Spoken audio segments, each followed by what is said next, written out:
अब जब केजरीवाल जी बता रहे हैं कि कांग्रेस के दिल्ली के अंदर कोई सांसद नहीं है, तो केजरीवाल जी ये भूल जाते हैं कि उनके पास आम आदमी पार्टी के पास भी कोई सांसद नहीं है। आगे बढ़ने से पहले मैं आपका साथी मुंबिर भैया अपने चैनल पर आपका स्वागत करता हूं।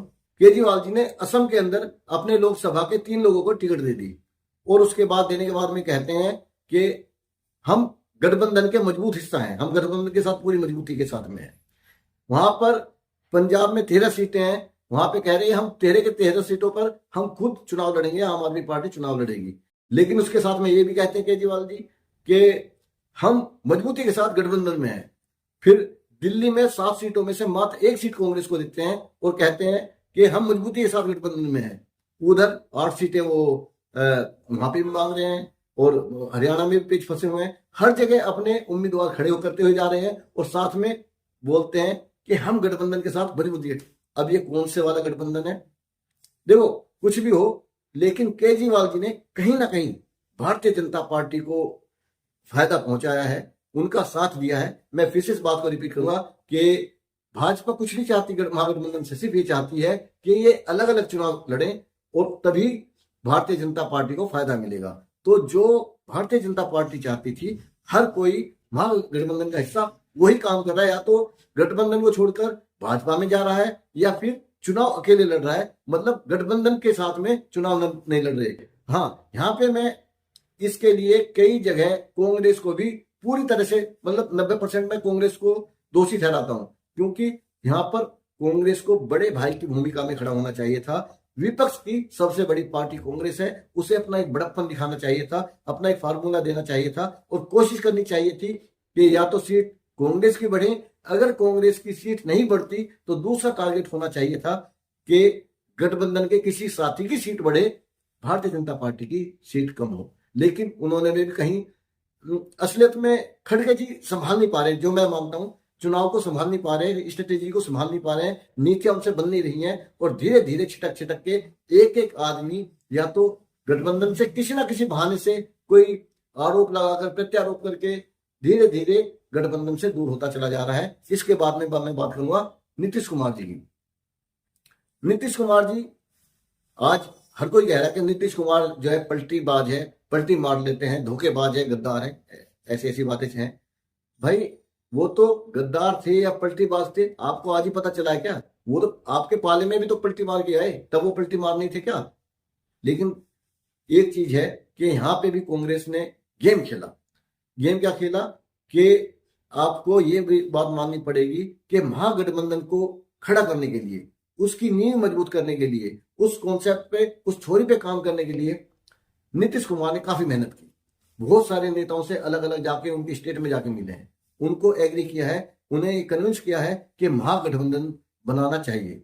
और जिस इंसान ने गठबंधन के लिए इतना काम किया, आप धीरे धीरे उस आदमी को पीछे धकेलते जा रहे हो।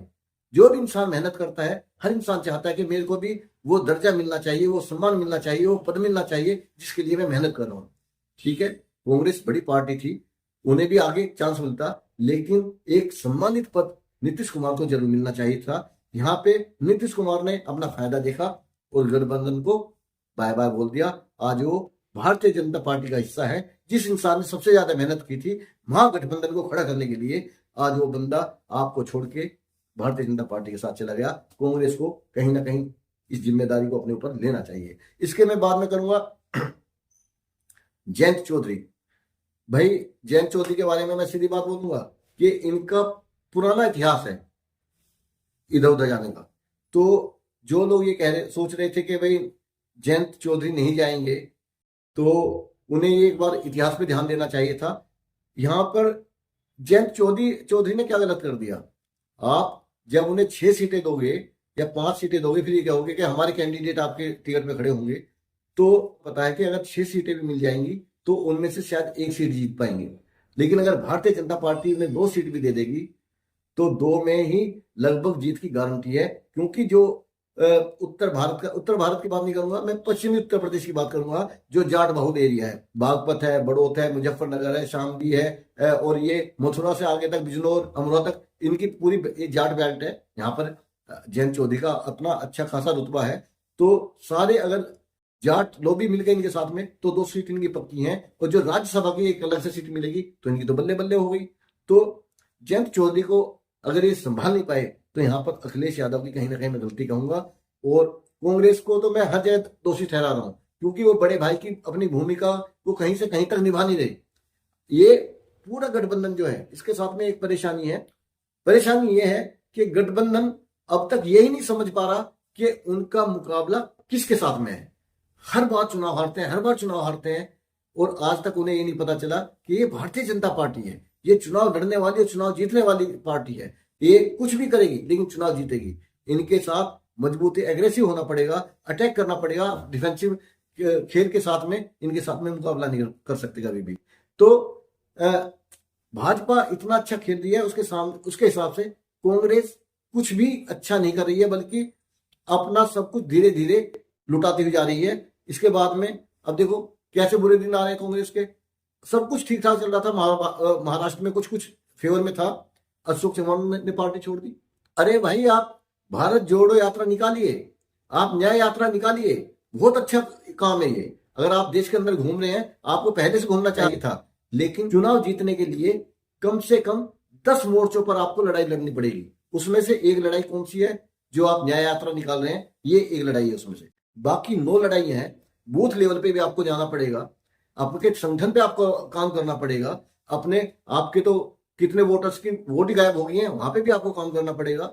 आपको जातिगत समीकरण आपको बैठाने पड़ेंगे। चुनाव ऐसे हल्के में आप लड़ोगे तो खाली एक न्याय यात्रा से आपके दिन बदल जाएंगे। तो राहुल गांधी मुझे लाल के सिंह सपने देखते हैं कि मैं ये न्याय यात्रा निकाल रहा हूँ। इसमें कोई शक नहीं है कि न्याय यात्रा को जितना रिस्पॉन्स मिल रहा है टीवी पर वो दिखाया नहीं जा रहा। कोई भी चैनल उनके न्याय यात्रा के अंदर जो भीड़ उमड़ के आ रही है, कोई नहीं दिखा रहा है।